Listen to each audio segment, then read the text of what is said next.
ओम शांति। आज 18 अगस्त 2022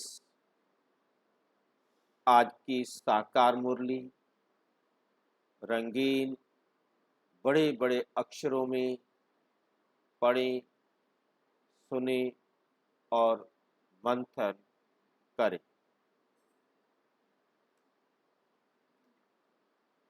मीठा मीठा बाबा कहते, मीठे बच्चे तुम हो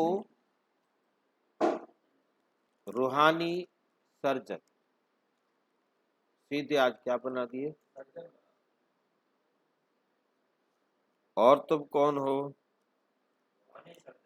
और कौन हो? प्रोफेसर। प्रोफेसर लेक्चरर कॉलेज के। हाँ, तुम हो रूहानी सर्जन और तुम हो प्रोफेसर। दो दो पद, एक एक नहीं। प्रोफेसर भी हो और सर्जन भी हो। तो अब तुम्हें क्या करना है? अब तुम्हें हॉस्पिटल कम यूनिवर्सिटी खोलनी है। हॉस्पिटल खोलोगे, यूनिवर्सिटी खोलोगे, तब तो आगे वाले काम होंगे, है ना? अनेक आत्माओं का कल्याण करना है। प्रश्न, बाप भी धर्म स्थापन करते और अन्य धर्म स्थापक भी आकर धर्म की स्थापना करते, दोनों में अंतर क्या है? परमात्मा भी आकर आदि सनातन देवी देवता धर्म की स्थापना करते हैं, बाकी धर्म पिताएं भी आकर अपने अपने धर्म की स्थापना करते हैं। क्या अंतर है?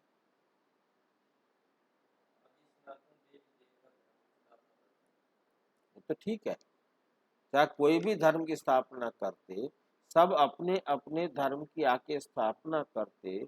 शिव बाबा के धर्म स्थापन करने में और अन्य धर्म पिताओं के द्वारा धर्म स्थापन होने में क्या अंतर है?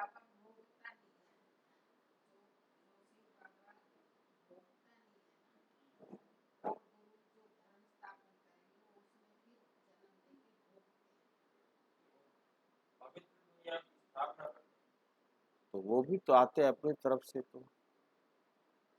परंतु वो आके शिव बाबा आके धर्म स्थापन करके चला जाता है और वो आके फिर उसी धर्म में उस धर्म की स्थापना भी करते, आगे फिर चलाते। बाप सिर्फ धर्म स्थापन करके वापस चले जाते, लेकिन अन्य धर्म स्थापक अपनी प्रारब्ध बनाकर जाते। बाप अपनी प्रारब्ध नहीं बनाते।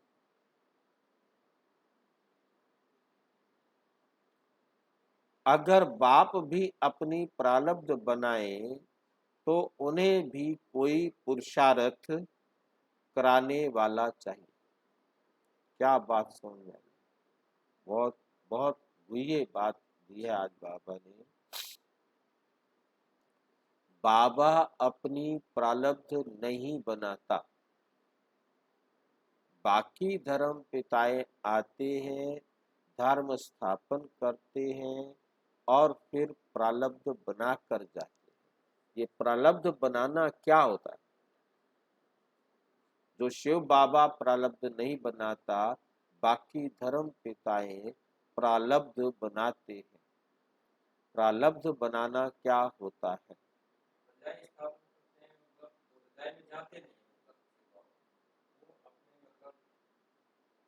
प्रारब्ध क्या होता है? प्रारब्ध स्थापन करना क्या?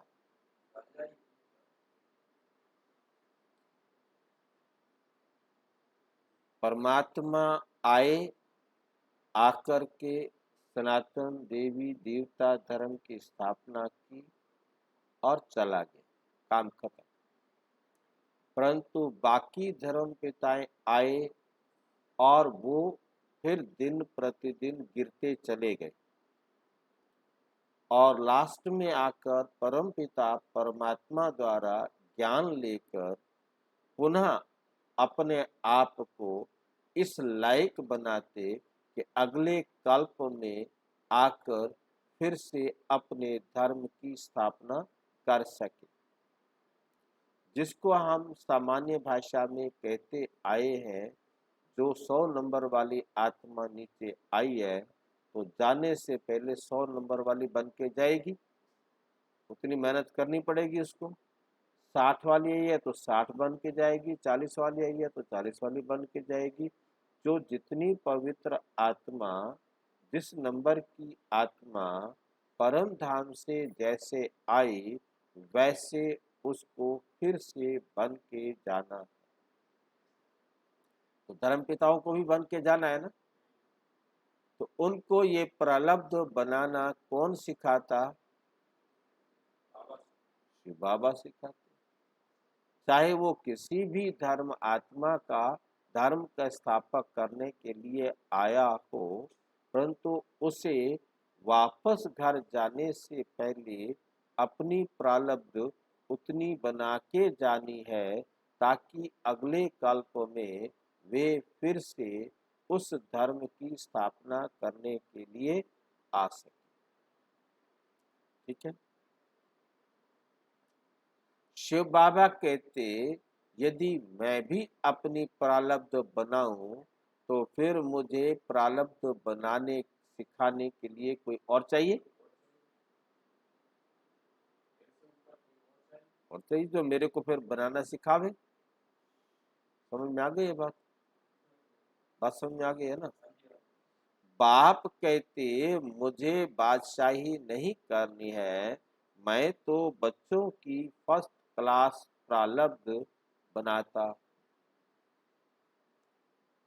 गीत। रात के राही थक मत जाना, सुबह की मंजिल दूर नहीं। हाँ जी। प्रारब्ध है अपना भाग्य बनाना, क्योंकि जाने से पहले अपना भाग्य बना के जाते हैं ना कि अगले कल्प में मैं फिर आकर के क्रिश्चियन धर्म की स्थापना करूंगा, बौद्ध धर्म की स्थापना करूंगा, सिख धर्म की स्थापना करूंगा। जो भी धर्म पिता है अपने आप को करके जाएगा ना, तभी तो अगले जन्म में अगले कल्प में आकर के स्थापना करेगा। अब हम अगले सतयुग में जाके राजा बनेंगे तो बने होंगे, पुरुषार्थ करेंगे, प्रारब्ध बनाएंगे ना। और महात्मा को तो कोई प्रारब्ध बनानी नहीं, उसने अपने आप को सुधारना नहीं। वो तो कहता है मैं फाइनल हूँ, मैं काम ही नहीं होता हूँ, मैं अपनी शक्तियों को खर्च ही नहीं करता हूँ, मैं जैसे आया वैसे चला गया, फिर मैं अपने टाइम पे आऊंगा, फिर जैसे आऊंगा वैसे चला गया। मेरे में चेंज नहीं आता, क्योंकि वो आके शरीर को भोगे तो उसकी शक्तियां भी खर्च हो, वो कुछ करता ही नहीं, मजे है उसके। हाँ, बड़ा अच्छा गीत जैसे कि बच्चों ने बनाया है। गीत का अर्थ तो और कोई जान भी ना सके। बच्चे जानते हैं अब घोर अंधियारा पूरा होता है, धीरे धीरे अंधियारा होता गया है, इस समय कहेंगे घोर अंधियारा। अभी तुम राही बने हो सोजरे में जाने के लिए, अथवा शांति धाम पियर घर जाने के लिए। वह है पावन पियर घर और ये है पतित पियर घर। प्रजापिता में जो प्यू बैठा है, और बहुत दिनों बाद शब्द आया है, प्रजापिता ब्रह्मा में जो प्यू बैठा है। प्यू जानते? पहले आया पीयू के नहीं आया? नहीं आया। पीयू जो है पंजाबी भाषा में, पाकिस्तानी भाषा में बाप को कहा जाता है, बाप है नहीं, पीयू। और एक समय था 15 दिन तक लगभग, हो सकता है दिन ज्यादा कम रहे हों, मतलब एक बहन के तन में आकर जो है पीयू की वाणी चली।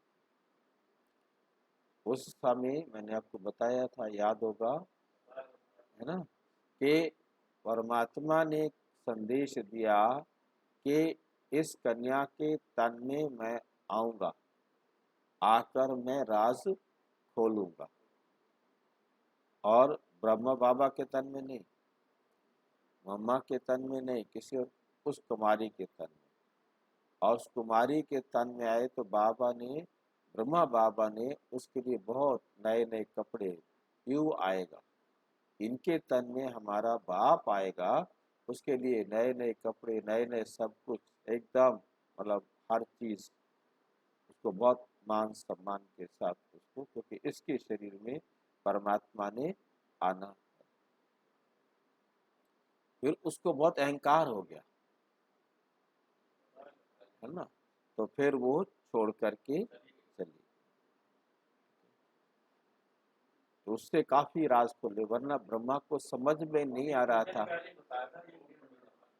ब्रह्मा बाबा को ये होने लगा, ये क्या होता है, समझ में नहीं आ रहा था ब्रह्मा बाबा को, ये मैं ज्ञान सुनाता हूँ या मेरे में कोई और आके सुनाता है, मैं क्या हूँ, क्या है सच।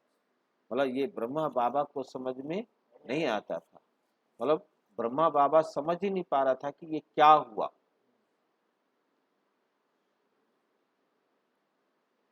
उनको तुम बाप कहते हो, वे तुमको पवित्र बनाकर अपने घर ले जाते हैं। पिता वे भी है, पिता ये भी है, वो है निराकार और ये है साकार। बच्चे कहने वाला सिवाय बेहद के बाप के और कोई हो ना सके। बाप ही कहते हैं, क्योंकि बच्चों को साथ घर ले जाना, बच्चों को अपने साथ घर ले जाना है, पवित्र बनाया और नॉलेज दी। बच्चे समझते हैं पवित्रता तो जरूर चाहिए, पवित्र तो जरूर बनना है, बाप को याद करना है और सारे सृष्टि चक्र को याद करना है। इस ज्ञान से तुम एवर हेल्दी, एवर वेल्दी बन जाएंगे। ज्ञान से बनेंगे एवर वेल्दी, योग से बनेंगे एवर हेल्दी, सेवा से बनेंगे एवर हैप्पी। कोई कहते हमारे लिए कोई सेवा बोलो, कोई कहता है सेवा बताओ, तो बोलो, सेवा यही है। क्या है? 3 पैर पृथ्वी। कोई कहता है सेवा, हमारे लायक कोई सेवा है, कहते हैं ना, तो बाबा कहते हैं हाँ है ना, 3 पैर पृथ्वी के दे दो। दे भी क्या दो, उसमें रूहानी कॉलेज और हॉस्पिटल दोनों खोल दो। ठीक है कि नहीं? घर घर में क्या खोल दो, रूहानी कॉलेज और हॉस्पिटल। पहले मक्खन लगा दिया ना, उस मक्खन का फल तो लेना पड़ेगा ना। अब वो एक एक कमरा मांग रहा है कि खोल दो। हाँ, सर्जन हो तो उन पर कोई बोझा भी नहीं पड़ेगा। इसमें मांगने की तो बात ही नहीं है। राय देते हैं, अगर तुम्हारे पास पैसे हैं तो रूहानी हॉस्पिटल खोलो।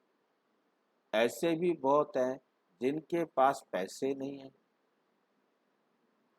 वे भी हॉस्पिटल कम यूनिवर्सिटी खोल सकते हैं। कितने रुपए में खुल जाती है हॉस्पिटल? 5 रुपए। एक वो प्रदर्शनी वाला पत्ता खरीद लो, 5 रुपए वाला था ना, प्रदर्शनी, बस हॉस्पिटल खुल गई।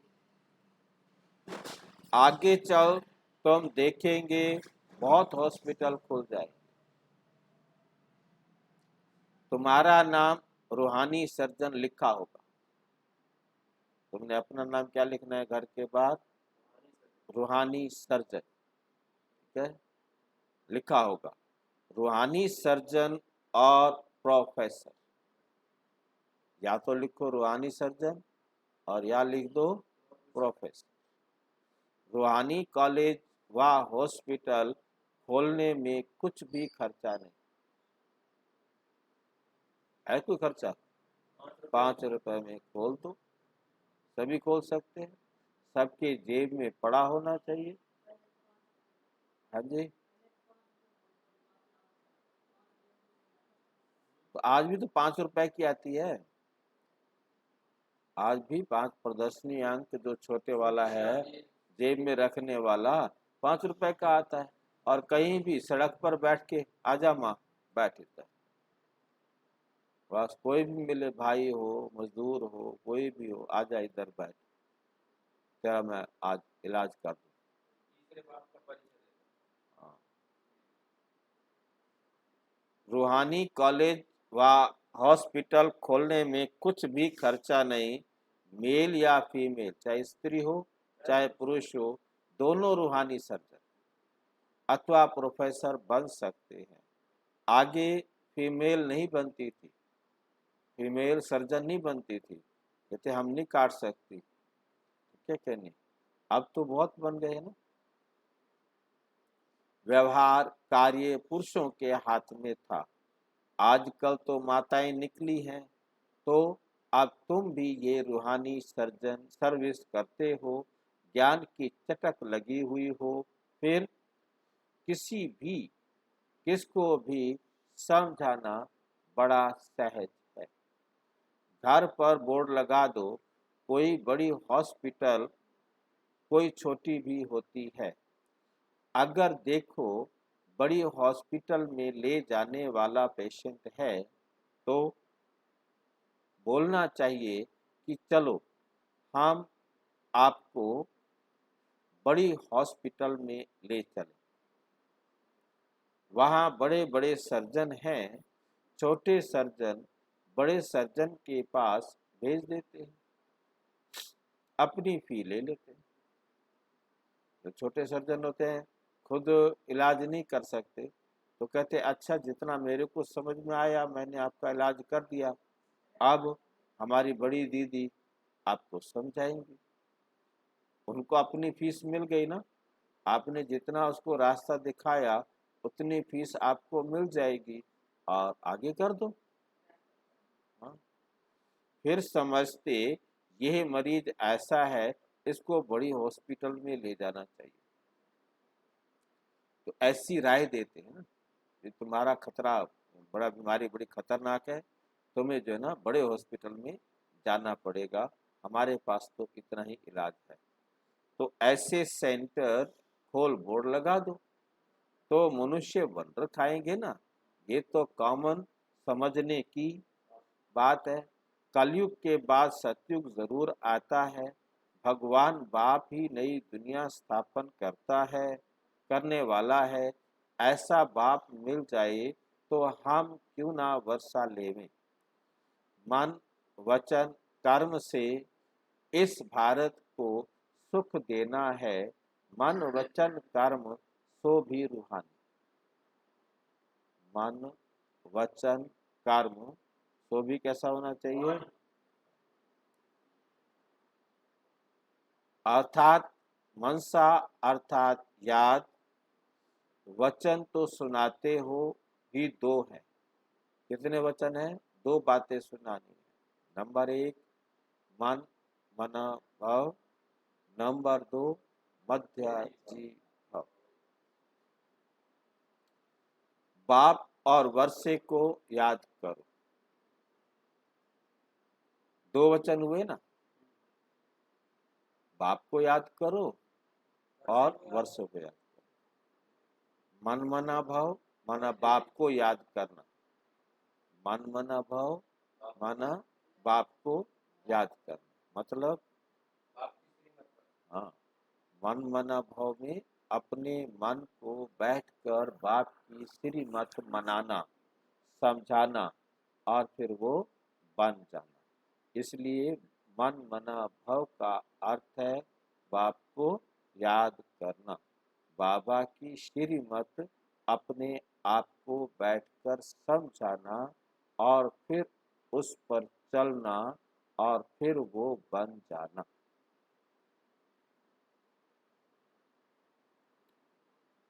और मध्याजी भाव माना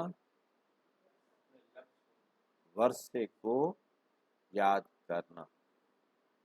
क्या वर्षा हमारा?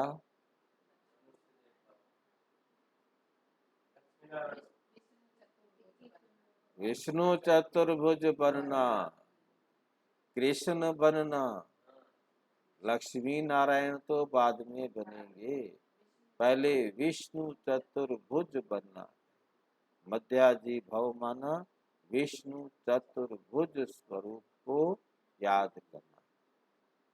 ये है चक्र।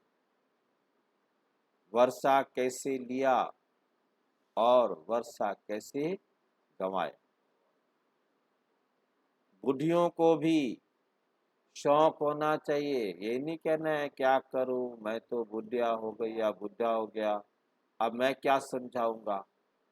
अब हमारी उम्र है समझाने की, जवानी में बाबा मिलता तो समझाते। शौक होना चाहिए, बोलना चाहिए, हमको सिखलाओ। बुढ़े बुढ़े भी समझा सकते हैं, सीधा कहा है आज बुढ़े बुढ़े है नहीं, बुढ़े बुढ़े भी समझा सकते हैं, परंतु फौजी बुढ़ा नहीं होता। बाकी सारे बुढ़े हो जाते हैं, फौजी नहीं बुढ़ा होता है नहीं। मतलब बुढ़े प्रकार है, बुढ़े बुढ़े समझा सकते हैं और कोई विद्वान पंडित आदि नहीं समझा सकते। तब तो नाम वाला करेंगे। चित्र भी बहुत सहज हैं, कोई की तकदीर में नहीं है तो वे पुरुषार्थ करते नहीं, किस्मत में नहीं है वो नहीं समझाएंगे। सिर्फ ऐसे नहीं समझना कि मैं बाबा की हो गई, क्या करूं, बाबा कहता है क्या करूं मेरी हो गई, तो करके दिखा, है नहीं। वे तो आत्माएं बाप की हैं ही, सारी आत्माएं मेरी हैं, तू कुछ करके दिखा। आत्माओं का बाप परमात्मा है, ये तो सेकंड की बात है, परंतु उनसे वर्षा कैसे मिलता है, वे कब आते हैं, ये समझाना, ये समझाना है। आएंगे भी संगम पर, किस पर आएंगे शिव बाबा? समझाते हैं। सतयुग में तुमने इतने जन्म लिए, त्रेता में इतने जन्म, 84 का चक्र पूरा किया, अब फिर से स्वर्ग की स्थापना होनी है।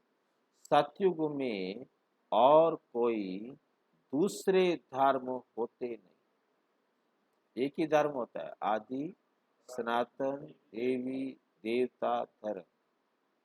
कितनी सहज बात है, तो मुश्किल है ये।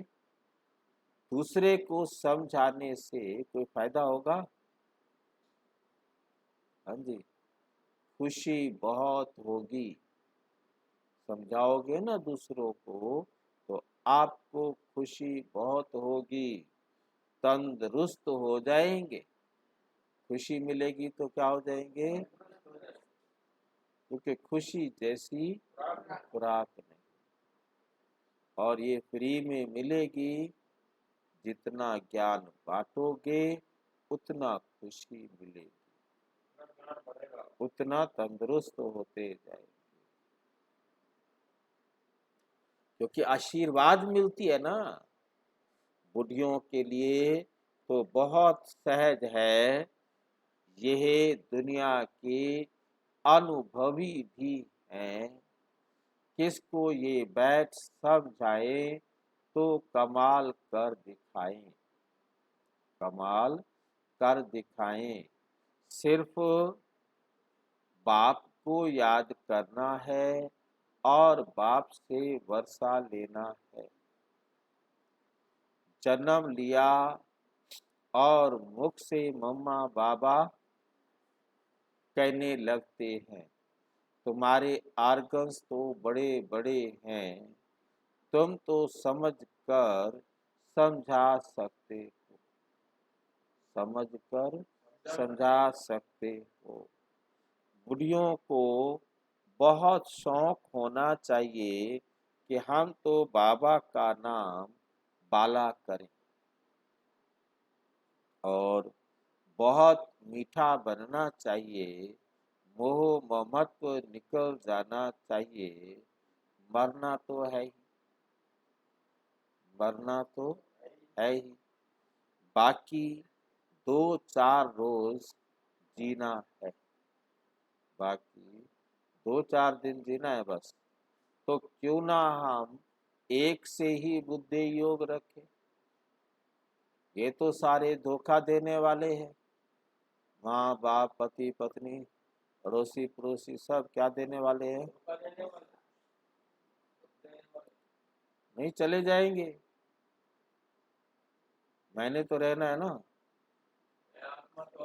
हाँ मैंने तो ठेका ले रखा है, मैंने तो बाप के साथ जाना है, तो उसको ही उसका ही कहना मानू ना।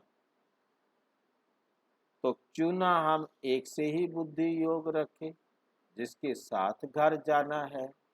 जो भी समय मिले बाप की याद में रहे और सब तरफ से ममत्व मिटा देवें।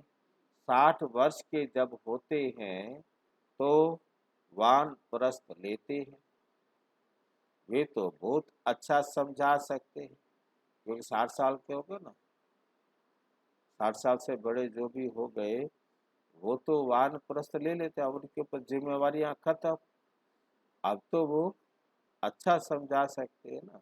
नॉलेज धारण कर फिर दूसरों का भी कल्याण करना चाहिए। अच्छे अच्छे घर की बच्चियां ऐसा पुरुषार्थ कर और घर घर में जाकर समझाए तो कितना ना नामाचार निकले, कितना ना नामाचार निकले। पुरुषार्थ कर सीखना चाहिए, शौक रखना चाहिए। ये नॉलेज बड़ी वंडरफुल है। बोलो, देखो कलयुग अब पूरा होता है, सबका मौत सामने खड़ा है। कलयुग के अंत में ही बाप आकर स्वर्ग का वर्षा देते हैं। कृष्ण को तो बाप नहीं कहेंगे, कृष्ण को तो बाप नहीं कहेंगे, वे तो छोटा बच्चा है। उनको सतयुग का राज्य कैसे मिला? जरूर पास्ट जन्म में ऐसा कर्म किया होगा। तुम समझा सकते हो, तुम समझा सकते हो कि बरोबर इन्होंने पुरुषार्थ से ये प्रारब्ध बनाई, पुरुषार्थ से ये प्रारब्ध बनाई बनाई है। कलयुग में पुरुषार्थ किया है। पुरुषार्थ कब किया? कलयुग के अंत में। सतयुग में प्रारब्ध पाई। ठीक है, वहां तो पुरुषार्थ कराने वाला कोई होता नहीं। परम धाम में वहां तो बाबा जरा भी पुरुषार्थ ना करावे। सतयुग त्रेता की इतनी जो प्रारब्ध मिली है, जरूर ऊंच से ऊंच बाप मिला है, तो ये ऊंची प्रारब्ध मिली है। जो ही गोल्डन सिल्वर एज का मालिक बनाते हैं, और कोई बना न सके। जरूर बाप ही मिला है। लक्ष्मी नारायण खुद तो नहीं मिलेंगे। ऐसा भी नहीं कि ब्रह्मा व शंकर मिले, नहीं, भगवान मिला है। वह है निराकार। भगवान के सिवाय तो कोई है नहीं जो ऐसा पुरुषार्थ कराए। भगवानोवाच, मैं तुम्हारी प्रारब्ध फर्स्ट क्लास बनाता हूँ। ये आदि सनातन देवी देवता धर्म की स्थापना होती है। स्थापना यहाँ ही करनी है। कराने वाला तो एक बाप है। और जो धर्म स्थापन करते वे तो एक दो के पिछाड़ी आते रहते हैं। एक चला गया, दूसरा आ गया, उसने अपना धर्म स्थापन किया, वो चला गया, तीसरा आ गया। सब अपना अपना धर्म स्थापन करते रहते। धर्म स्थापन करने वाले अपनी प्रारब्ध बनाकर जाते हैं। बाप को तो अपनी प्रारब्ध नहीं बनानी है। अगर प्रारब्ध बनाई तो उनको भी पुरुषार्थ कराने वाला कोई चाहिए।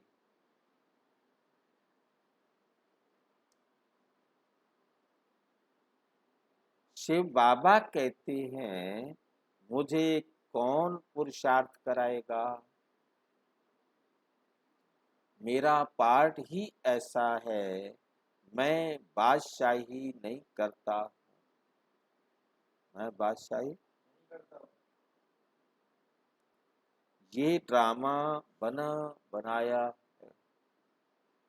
बाप बैठ समझाते हैं, मैं तुमको सब वेदों शास्त्रों का सार समझाता।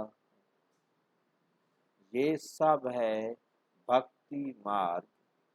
अब भक्ति मार्ग पूरा होता है, वे है उतरती कला। अब तुम्हारी होती है चढ़ती कला। कहते हैं ना, चढ़ती कला तेरे पाणी सर्व का भला। सब मुक्ति जीवन मुक्ति को पा लेते हैं, फिर पीछे 16 कला से उतरते उतरते नो कला, कोई कला नहीं।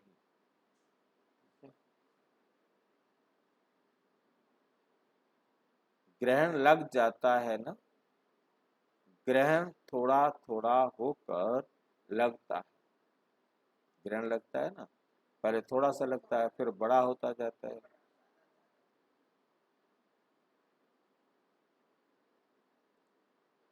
ये तो बेहद की बात। ये क्या है? बेहद की बात। अभी तुम संपूर्ण बनते हो, फिर त्रेता में 2 कला कम होती है, थोड़ा काला बन पड़ते हैं। थोड़ा काला बन पड़ते हैं। इसलिए पुरुषार्थ सत्युग की राजाई के लिए करना चाहिए। काम क्यों लेवें?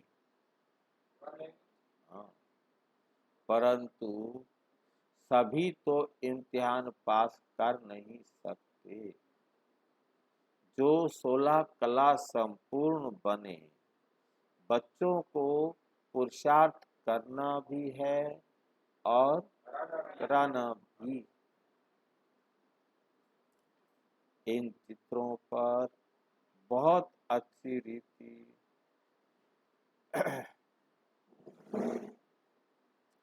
सर्विस हो सकती है। बड़ा क्लियर लिखा हुआ है, बोलो बाप स्वर्ग की रचना रचते हैं तो फिर हम नरक में क्यों पड़े? ये पुरानी दुनिया नरक है ना, इसमें दुख ही दुख है। फिर जरूर नई दुनिया सतयुग आना चाहिए। बच्चे निश्चय बुद्धि हैं, यहाँ कोई अंधश्रद्धा की बात नहीं। कोई भी कॉलेज में अंधश्रद्धा की बात नहीं होती। एम ऑब्जेक्ट सामने खड़ी है। ऑन कॉलेज आदि में इस जन्म में पढ़ते हैं, इस जन्म में ही प्रारब्ध मिलती, अगले जन्म में फिर से पढ़ते।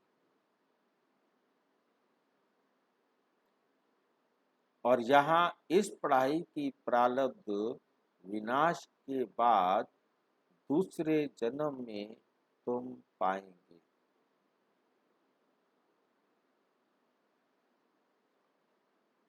देवताएं कलयुग में आ कैसे सकते हैं? बच्चों को समझाना बड़ा सहज है। चित्र भी बड़े अच्छे बनाए हुए हैं। झाड़ भी बहुत अच्छा है। क्रिश्चियन लोग भी झाड़ को मानते हैं। वो भी लगते हैं ना क्रिसमस ट्री। खुशी मनाते हैं अपने नेशन की। सबका अपना अपना पार्ट है। ये भी जानते हो, भक्ति भी आधा कल्प होनी है। उसमें यज्ञ, तप, तीर्थ आदि सब होते हैं। बाप कहते हैं बाप कहते हैं मैं इनसे नहीं मिलता हूँ। जब तुम्हारी भक्ति पूरी होती है तब भगवान आते हैं। आधा कल्प है ज्ञान, आधा कल्प है भक्ति। झाड़ में क्लियर लिखा हुआ है, सिर्फ चित्र हो बिगर लिखत, बिगर लिखत लिखे हुए। हाँ, उस पर भी समझा सकते हो। चित्रों तरफ अटेंशन चाहिए। इनमें कितनी वंडरफुल नॉलेज है। ऐसे थोड़े ही कि शरीर लोन लिया है तो उसको अपनी मिल्कियत समझेंगे। शरीर किराए पर लिया, वो हमारा थोड़ा है। समझेंगे मैं किराएदार हूँ। ये ब्रह्मा खुद भी बैठे हुए हैं, उनको भी बिठाना। जैसे किसी मकान में खुद मालिक भी रहते हैं और किराएदार भी, ऐसे ही शिव बाबा मालिक है और खुद हाँ, और ब्रह्मा बाबा किराएदार।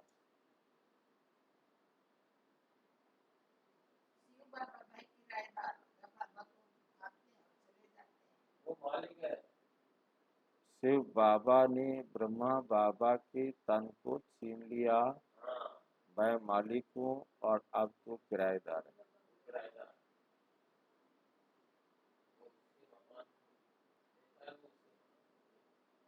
बाबा तो सारा समय इसमें नहीं रहेंगे। मतलब बड़ी चालाकी ये है ना, वरना किराया देना पड़ता शिव बाबा को। शिव बाबा को किराया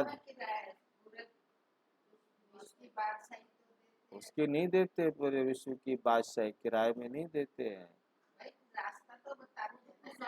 सबको रास्ता सबको बताते हैं, बाकी किराए में विश्व की बादशाही नहीं देते, याद रखना है।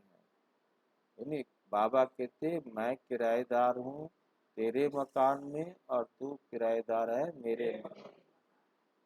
हिसाब बराबर, खत्म बात। कहीं तू क्या किराया दे दो, अब किराया कोई नहीं मिलेगा, ना लेते और ना देते। ये तो पहला असूल है बाबा का। परमात्मा का सीधा सा असूल है, ना देना है और ना, हाँ।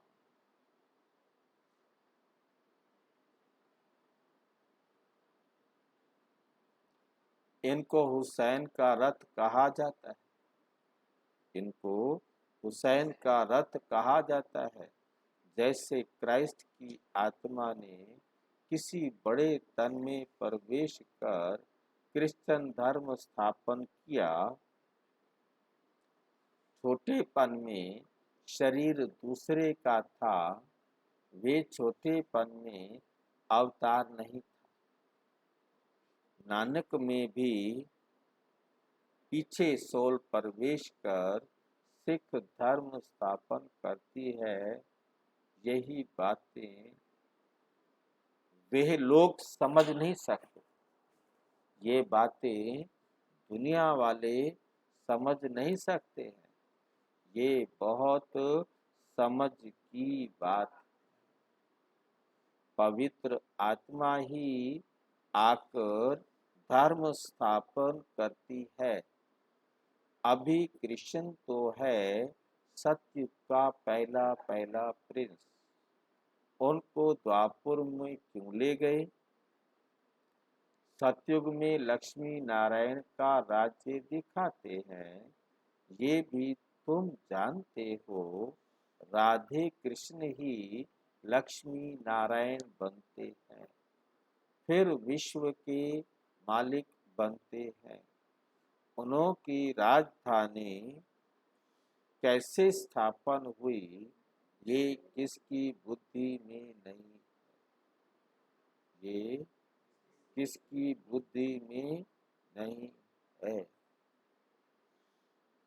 तुम जानते हो बाप एक ही बार अवतरित होते हैं, पतितों को पावन बनाते हैं। कृष्ण जयंती पर भी सिद्ध करना है कि श्री कृष्ण ने तो ज्ञान दिया नहीं, श्री कृष्ण ने तो ज्ञान दिया नहीं। जिसने उसको बनाया कृष्ण को, पहले तो उनकी जयंती मनानी चाहिए। वे कृष्ण को शिव ने बनाया तो पहले शिव जयंती होनी चाहिए। मनुष्य शिव जयंती पर व्रत आदि रखते हैं, लोटी चढ़ाते हैं,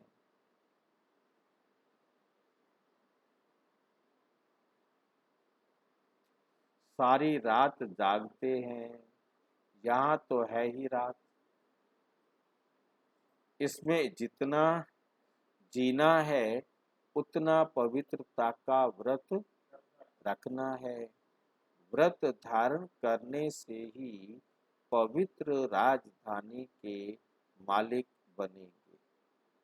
पवित्र राजधानी के मालिक बनेंगे। श्री कृष्ण जयंती पर समझाना चाहिए कि कृष्ण गोरा था, अभी सांवरा बन गया है, इसलिए श्याम सुंदर कहते। कितना सहज ज्ञान है, कितना सहज ज्ञान है। श्याम सुंदर का अर्थ समझाना है। चक्र कैसे फिरता है, तुम बच्चों को खड़ा होना चाहिए। शिव शक्तियों ने भारत को स्वर्ग बनाया है, ये किसी को पता नहीं, किसी को पता नहीं।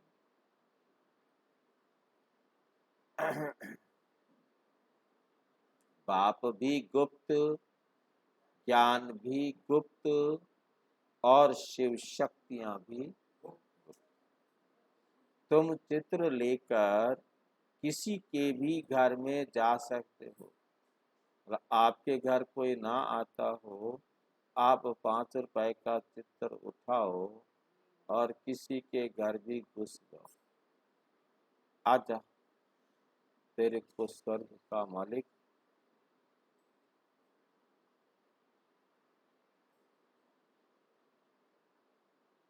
मैं जो अच्छा लेकर किसी के घर भी ले जा सकते हो।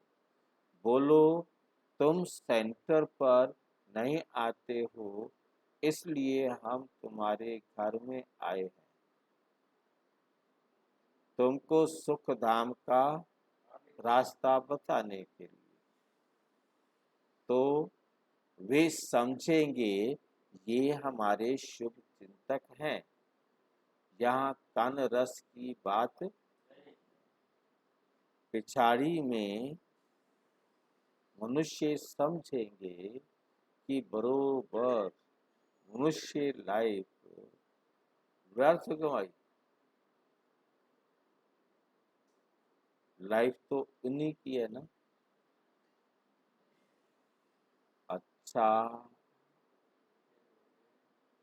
मीठे मीठे सिक्के लदे बच्चों प्रति मात दादा का याद प्यार और गुड मॉर्निंग। रूहानी बाप की रूहानी बच्चों को नमस्ते। हम रूहानी बच्चों, रूहानी बाप दादा को नमस्ते नमस्ते।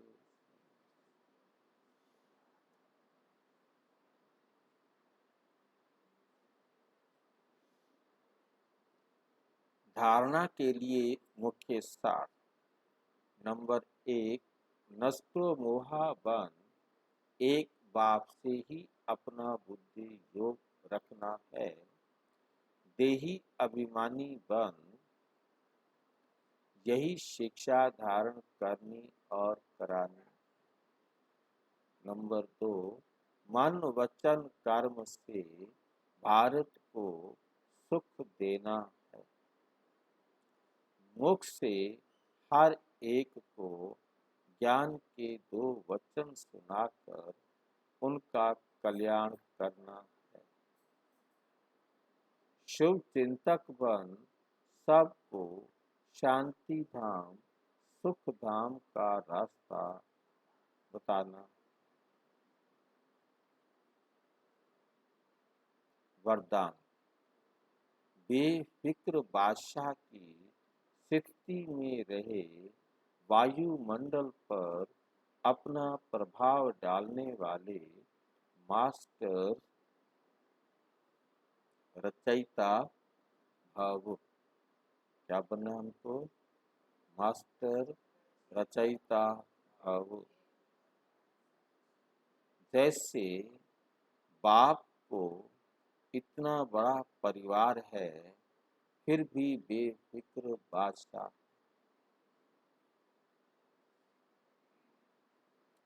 सब कुछ जानते हुए, देखते हुए बेफिक्र। ऐसे पालो पादर करो, वायुमंडल पर अपना प्रभाव डालो। वायुमंडल का प्रभाव आपके ऊपर नहीं पड़े। क्यों? क्योंकि वायुमंडल रचना है और आप मास्टर रचयिता। रचता का रचना के ऊपर प्रभाव होता है। कोई भी बात आए तो याद करो, मैं विजयी आत्मा।